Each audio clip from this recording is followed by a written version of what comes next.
हर हर महादेव। स्वागत है आपका हमारे चैनल पर। दोस्तों, आप सभी लोग जानते हैं कि 21 जुलाई 2024 को है गुरु पूर्णिमा। दोस्तों, गुरु पूर्णिमा का जो दिन होता है वह हम सभी लोगों के लिए बहुत ही ज्यादा खास होता है, क्योंकि दोस्तों यह दिन गुरुओं का होता है। जो भी हमारे गुरु होते हैं उनका होता है। पर दोस्तों, यह बात आप सभी लोग जानते हैं कि हमारे जो सबसे बड़े गुरु हैं वह है भगवान शिव, और गुरु पूर्णिमा के दिन हमें भगवान शिव जी के लिए कुछ तो ऐसा करना चाहिए जिससे कि वह प्रसन्न हो और उनका आशीर्वाद हम पर भर, क्योंकि उस दिन गुरु पूर्णिमा रहेगी। जब हमारे गुरु हम पर आशीर्वाद करेंगे तभी तो हमारे काम बनेंगे, तभी तो हमारी मनोकामना पूर्ण होगी, तभी तो हमारी दुख और समस्या दूर होगी। तो इसीलिए दोस्तों, हम आपको इस गुरु पूर्णिमा पर किए जाने वाले कुछ ऐसे उपाय बताएंगे जिन उपायों में से अगर आप कोई एक भी उपाय कर लेते हो तो भाई आपकी जो भी मनोकामना होगी, जो भी दोहक और परेशानी होगी, आपको उससे छुटकारा जरूर मिलेगा, मनोकामना भी पूर्ण जरूर होगी। साथ ही में भगवान शिव जी का भी आपको आशीर्वाद प्राप्त होगा और आपके जो गुरु है उनका भी आपको आशीर्वाद प्राप्त होगा। दोस्तों, बहुत सारे लोग ऐसे होंगे जिनके गुरु पंडित प्रदीप मिश्रा जी भी होंगे। अब आपसे हमारा एक निवेदन है कि आप हमें कमेंट करके जरूर बताएं कि आपके भी गुरु पंडित प्रदीप मिश्रा जी हैं। पर हमारे सबसे बड़े गुरु और पंडित प्रदीप मिश्रा जी के भी सबसे बड़े गुरु भगवान शिव हैं। तो भगवान शिव जी को इस दिन कैसे प्रसन्न करें, तो दोस्तों हम आपको यहाँ पर बता दें कि पूर्णिमा का जो दिन होता है यह बहुत ही ज्यादा खास होता है। और इस बार की पूर्णिमा बहुत ही ज्यादा खास है क्योंकि 21 जुलाई की गुरु पूर्णिमा है और 22 जुलाई से महीना शुरू हो रहा है और महीने का पहला सोमवार भी 22 जुलाई के दिन ही पड़ रहा है। तो आखिर दोस्तों इस दिन आप लोगों को क्या करना चाहिए? सबसे पहले चीज दोस्तों, आप सभी लोग जानते हो कि देव शनि एकादशी के दिन से क्या होता है कि भाई जो भगवान विष्णु है वह पूरा भार शिव जी को दे देते हैं। तो एक तरीके से आप मान सकते हो कि भाई देव शनि एकादशी के बाद से जितने भी दिन होते हैं वह सारे भगवान शिव जी के हाथों में ही चले जाते हैं, है ना? तो भाई अब गुरु पूर्णिमा के दिन भी आप लोग एक नहीं दो जल चढ़ाकर आना।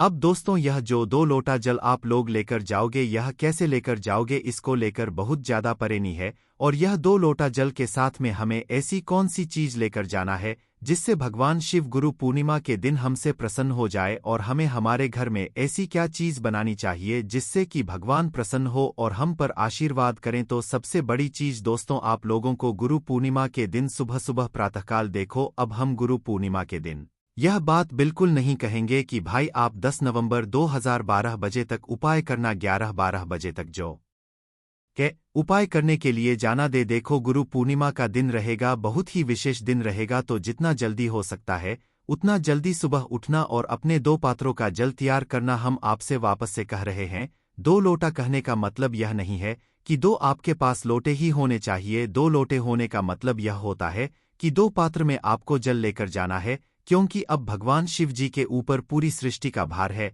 वही पूरी चीजें देखते हैं। इसीलिए हमें जो है 2 लोटा जल यहाँ पर लेकर जाना चाहिए। और दोस्तों, हम आपको इसका एक और बता देते कि आप सभी लोग जानते हो कि सावन के महीने में कितने भक्तगण जो हैं कावड़ लेकर जाते हैं, और वो कावड़ भी कैसे होते हैं? 2 पात्रों में होते हैं। हमेशा आपने 2 जगह पात्र देखे हैं, बीच में डंडा होता है और दोनों साइड एक एक पात्र टंगा हुआ होता है, या एक से ज्यादा भी होते हैं, पर वो 2 साइड ही होते हैं। तो 2 पात्र आप एक तरीके से मान सकते हो। तो दोस्तों वही चीज यहाँ पर भी होती है। अब जो 2 कलश या 2 पात्र अपने घर से लेकर जाते हो वह कावड़ के रूप में ही होते हैं, और जब आप उन्हें शिवजी के मंदिर में जाकर चढ़ाते हो तो वह कावड़ के रूप नहीं, अगर आप अपने मन में कांवड़ का भाव रखकर लेकर जाओगे तो उसी बात है कि वो कावड़ का ही जल आप लोगों के लिए मतलब भगवान शिव जी मान लेंगे। तो करना क्या है? सबसे पहले आपको जो है अपने घर से 2 लोटा जल यहाँ पर तैयार करना है। 2 लोटा जल मतलब कि 1 लोटा अगर आपके पास है तो 1 लोटा जल भर लो, और अगर दूसरी कटोरी है या कोई और दूसरा पात्र है तो उसे भर लो। और दोस्तों, जो 2 पात्रों का आप जल लेकर जाओगे यह आप एक के ऊपर एक रखकर लेकर जाओगे, अलग अलग दोनों हाथों में रखकर नहीं लेकर जाओगे, ठीक है? जैसे कि आपने घर से जो है जल भरा, अब यह जल कहाँ से भरोगे दोस्तों? यह जो जल है यह आप अपने ही घर के परिंदे से भरोगे। दोस्तों, आप लोगों को शायद याद होगा पंडित जी ने एक बार मिट्टी के जल वाला उपाय भी यहाँ पर बताया हुआ था। तो दोस्तों, अगर आपके घर में अभी भी मटका रखा हुआ है या मिट्टी के पात्र का जल अगर आप लोग ले सकते हो तो भाई वो वाला जल लोगे तो और अच्छी बात है। उस जल को लेने के लिए दोस्तों आप लोगों को एक दिन पहले मतलब गुरु पूर्णिमा के एक दिन पहले की जो रात्रि होगी उस रात्रि में किसी भी एक मिट्टी के पात्र में इतना जल भरना है कि वह आपके दो पात्रों के अंदर आ जाए। कोई भी एक मिट्टी का पात्र या मटके के अंदर जो है आप लोग जल भरकर रात्रि में रख देना है ना। और उसे कहाँ पर रखना है? अपने ही घर के रसोई घर में परिंदे के पास में रखना, क्योंकि वहां पर आपके पितरों का स्थान होता है और वहीं से जल भरकर हमें ले जाना होता है ना। तो भाई मिट्टी के पात्र का आप लोग जल रख देना और उसे पूरी रात भर रखे रहने देना। गुरु पूर्णिमा के दिन जैसे ही आता है सुबह सुबह आप लोगों को उस मटके से जो है आप लोगों को जल निकालना है, या मिट्टी का जो भी पात्र है जिसके अंदर आपने जल रखा हुआ है वही उस पात्र को जो है उस पात्र में से अपना जो जल है वह निकाल लेना है। मिट्टी का पात्र लेकर नहीं जाना के पात्र के अंदर से जल निकालना है और अपने जो दो पात्र है जिन्हें आप भगवान शिव जी के मंदिर लेकर जाना चाहते हो उनके अंदर भर लेना है। जैसे कि एक लोटा है तो भाई एक लोटा भर लो, दूसरा जो भी पात्र है वो भर लो, दो लोटा अगर आपके पास है तो भाई दोनों लोटा के अंदर वही जल भर लो है ना। और जिनके पास भाई मिट्टी का जल नहीं है भाई वह साधा भी जल ले सकते हैं। अपने घर में जो भी आपका पीने का पानी वाला स्थान है वहां पर आपका जो भी जल रखा हुआ है आप वह जल भी ले सकते हैं। इसमें कोई भी दिक्कत वाली बात नहीं है। मिट्टी का जल लेंगे तो और अच्छी बात होगी है ना। तो करना क्या है दोस्तों, दो पात्रों का आपने जल ले लिया। अभी दो पात्र है, एक लोटा हो गया। एक लोटा तो सबके पास होगा ही होगा, तो एक लोटा, और जो दूसरा पात्र होगा वह आप चाहो तो एक कटोरी ले सकते हो या कोई भी ऐसा बर्तन ले सकते हो जिसके अंदर अच्छी मात्रा में जल बन जाए है ना। तो क्या करना है आप लोगों को, एक लोटा आपने लिया, उसे अपने सीधे हाथ के थले में रखा। उसके बाद में जो दूसरा पात्र होगा वह आप अपने उसी लोटे के ऊपर रखोगे। उसे आप अपने उल्टे हाथ के थैले में पकड़कर नहीं लेकर जाओगे है ना। तो उसी लोटे के ऊपर आपको अपना वह जो पात्र है दूसरा वाला जिसके अंदर आपने जल भरा हुआ है वह आपको रखना होगा है ना। इस तरीके से को यह दो पात्र अपने हाथ में पकड़कर गुरु पूर्णिमा के दिन सुबह सुबह भगवान शिव जी के मंदिर में आप लोगों को जाना होगा। पर दोस्तों क्या इन दो पात्रों के अलावा कोई और भी ऐसी चीज है जो कि हम अगर इस गुरु पूर्णिमा के दिन लेकर जाए भगवान शिव जी को समर्पित करने के लिए, हमारे सबसे बड़े गुरु को समर्पित करने के लिए, तो क्या वह हमसे प्रसन्न हो जाएंगे? जी हाँ दोस्तों, एक और चीज है, वह है दोस्तों एक चावल का दाना। अब दोस्तों यहाँ पर हम आपसे 108 चावल के दाने नहीं कहेंगे, एक चावल का दाना भी अगर आप इस दिन लेकर जा सको तो बिल्कुल लेकर जाना। बेलपत्र या जो भी होती है वह आपकी अपनी मर्जी है, लेकर जाना चाहो तो चले जाना, पर एक चावल का दाना कम से कम आपके पास समय नहीं है, कुछ नहीं है, तो अपने ही घर के रसोई घर से एक चावल का दाना मात्र आप लोग उठा लेना। कितना? मात्र एक चावल का दाना है ना। एक चावल का दाना उठाकर अपने पास में रख लेना और रखकर क्या करना है, अपने ही घर के पास में जो शिव मंदिर हो, जहां पर शिवलिंग विराजित हो, शिवालय हो, वहां पर आप लोगों को पहुंच जाना है। वहां पर पहुंचकर क्या करना है, सबसे पहले भगवान के चौखट की रज को अपने माथे पर लगाना या वहां पर माथा टेकना, मंदिर के अंदर प्रवेश करना है। और प्रवेश करने के बाद आपको भगवान के दर्शन करते हुए शिवलिंग के पास में आपको आ जाना है। शिवलिंग के पास में जैसे ही आते हो तो सबसे पहला काम आपका यहाँ पर जल चढ़ाने का होता है। उस एक चावल के दाने को आप थोड़ा अलग से रखना, उसे घुमा मत देना। तो क्या करना है, आप जो एक के ऊपर एक अपने पात्र रखकर लेकर आए हुए होंगे तो ऊपर वाला जो पात्र है उसे आप लोग अपने उल्टे हाथ की हथेली में पकड़ लेना और अपने दोनों हाथों में एक एक पात्र रख लेना जिसके अंदर आपने जल भरा हुआ है। अब करना क्या है दोस्तों, अब यही जल आपको शिवलिंग पर चढ़ाना है। अब यह जो जल है यह एक एक पात्र से नहीं चढ़ाना है, आपको दोनों पात्रों से एक धारा से एक साथ जल चढ़ाना है। तो करना यह है दोस्तों, अब आप लोगों को जो है शिवलिंग के ऊपर अपने दोनों पात्रों को एक दूसरे के आमने सामने कर लेना है। अभी जल चढ़ाना शुरू ही करना है। पहले एक दूसरे को आमने सामने जो है अपने दोनों पात्रों को कर लो। कहने का मतलब है अपने दोनों हथेलियों को एक दूसरे के आमने सामने कर लो। उसके बाद में अपने दोनों पात्रों से एक धारा से एक साथ जल चढ़ाना आप लोग शुरू करो, जो कि शिवलिंग के ऊपर आपको जल चढ़ाना है। और जल चढ़ाते समय आप श्री शिवाय नमस्ते मन ही मन बोलते रहो या बोलते रहना है ना। किसी भी एक मंत्र का आप लोग जाप करते रहना, शिवाय नमस्ते बोलते रहना। अब दोस्तों जैसे ही आप लोगों का वह जो जल है वह चढ़ जाता है, जल चढ़ने के बाद दोस्तों अब आपको निकालना है अपना वह एक चावल का दाना। ठीक है, एक चावल का दाना निकलने के बाद क्या करना है, आप लोगों को इस चावल के दाने को बिना कुछ बोले भगवान शिव जी की शिवलिंग पर समर्पित करना है। अब हम आपसे यह नहीं कहेंगे कि आप मनोकामना बोलो, दुख और परेशानी बोलो, कुछ मत बोलो, क्योंकि जब आप किसी भी उपाय को करने के बाद अपनी मनोकामना या दुख और परेशानी बोलते हो तो आपको मिलता है जितना आपने बोला हुआ है। पर जब आप सिर्फ उपाय करते हो, भगवान को प्रसन्न करते हो, तो भाई भगवान आपको इतना कुछ प्रदान करते हैं जिसकी आपने कभी कल्पना भी नहीं करी हुई होती है। तो आपको मात्र क्या करना है, अपना एक चावल का दाना लेना है और उसे शिवजी की शिवलिंग के ऊपर समर्पित कर देना है। कहाँ पर समर्पित करना है? शिवलिंग के ऊपर समर्पित करना है। अब जिसको भाई अपनी मनोकामना बोलना है तो वह है चावल का दाना समर्पित करने के बाद आप बोल सकते हो। जिसको नहीं बोलना है भाई, वो भगवान के सामने बैठकर 2 मिनट श्री शिवाय नमोस्तु का आप लोग वहीं पर कर जाप कर लेना। ना जाप करने के बाद भगवान को धोख देकर वहां से उठ जाना और आपका यह 2 लोटा जल वाला उपाय इस गुरु पूर्णिमा के दिन पूरा हो जाता है, जिससे भगवान शिव आपसे प्रसन्न होंगे। ठीक है, अब दोस्तों बात आती है कि आपको अपने घर में ऐसी क्या चीज बनानी है इस गुरु पूर्णिमा के दिन और क्या करना है ऐसा जिससे कि भगवान रसन्न हो। तो सबसे पहली चीज दोस्तों, आप सभी लोग जानते होंगे कि पूर्णिमा के दिन सत्यनारायण भगवान की कथा होती है। तो भाई जो लोग सत्यनारायण भगवान की कथा करा सकते हैं भाई, वह लोग कथा जरूर कराना, क्योंकि इससे आपके घर में सुख और शांति बनी रहती है। साथ ही में का आशीर्वाद भी सदैव आपके ऊपर बना रहता है। इसके साथ ही में दोस्तों सबसे जरूरी चीज जो आपके घर में इस दिन बननी चाहिए वह बननी चाहिए खीर। किस चीज की खीर? चावल की खीर। देखो, सुबह बनाओ चाहे शाम को बनाओ, पर एक टाइम तो आपके घर में इस मतलब पूर्णिमा के दिन, विशेष रूप से गुरु पूर्णिमा के दिन चावल की खीर जरूर बननी चाहिए। और अगर आप लोग अपने गुरु से मिलने के लिए जाओ या कहीं पर भी जाओ अपने गुरु से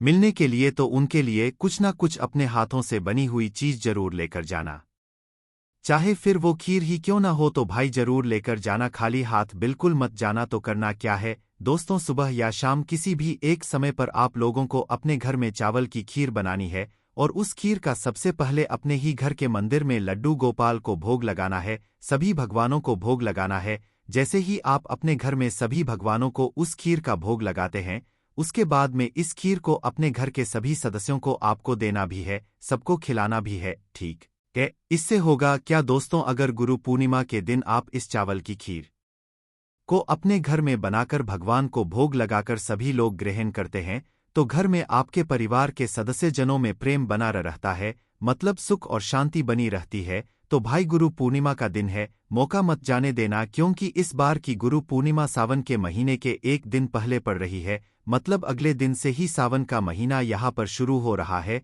तो भाई गुरु पूर्णिमा के दिन मत छोड़ना। गुरु पूर्णिमा के दिन भगवान शिवलिंग पर सबसे बड़े हमारे गुरु पर 2 लोटा जरूर चढ़ाना और एक चावल देना, हो सके तो चढ़ा देना अपनी मनोकामना के साथ में, और भगवान को धूप देकर वहां से घर पर आ जाना। बस दोस्तों, यहाँ पर यह वाला उपाय पूरा हो जाता है। अगर इस गुरु पूर्णिमा को लेकर आपके मन में कोई भी प्रश्न है, कोई भी चीज आप लोग हमसे पूछना चाहते हैं, तोरी को ढक देना है। आपने तीनों चीज डाल दिया इसमें और पश्चात उसको ढक दीजिएगा। अब आपको क्या करना है, आप जहां भी कैश रखते हैं, आप चाहे दुकान के लिए करें या घर के लिए करें, यह सबके लिए एक ही चीज है। जहां पर भी अपना कैश रखते हैं, यदि घर में रखते हैं तो 10,000 50 तो आपका कहीं ना कहीं तो आप रखते होंगे छोटे डब्बे में या कैसे भी करके, तो उसके समीप रखना है। डब्बे में आप नहीं रख सकते हैं, आपके पास उतना बड़ा डब्बा नहीं है, तो आप इस जो कटोरी, कपूर की जो कटोरी है जिसमें आपने है कांच की कटोरी, इसको उस डब्बे के पास रख दीजिए। घर में उस कैश के डिब्बे के पास आपको इस कटोरी को रख देना है जिसमें आपने यह तीनों चीजें रखी हुई। उसके पश्चात आपको क्या करना है, यदि आप इसको दुकान के लिए यूज करना चाहते हैं, दुकान में आप अपनी तरक्की चाहते हैं, आपके धन का कैश फ्लो आपका बढ़ता रहे, दुकान में ग्राहक आते हैं, तो आपका जो गल्ला है जहां आपका कैश बॉक्स है, तो उसके गल बगल में कहीं यदि स्पेस है तो आप इसको वहां रख ढका हुआ है। यदि खुले में रखेंगे, यदि उसका नहीं लगाएंगे, तो कपूर क्या होता है वह बहुत जल्दी उठ जाता है। खुले में रहा तो ऐसे में आपको किसी भी स्टील का, आप इसको चाहे तो आपका गल्ला बड़ा है, कैश बॉक्स बड़ा है, तो आप इसको कैश बॉक्स के अंदर भी रख सकते हैं। यह धन को खींचने का काम करता है, एक मैग्नेट है जो धन को अपने तरफ में खींचता है।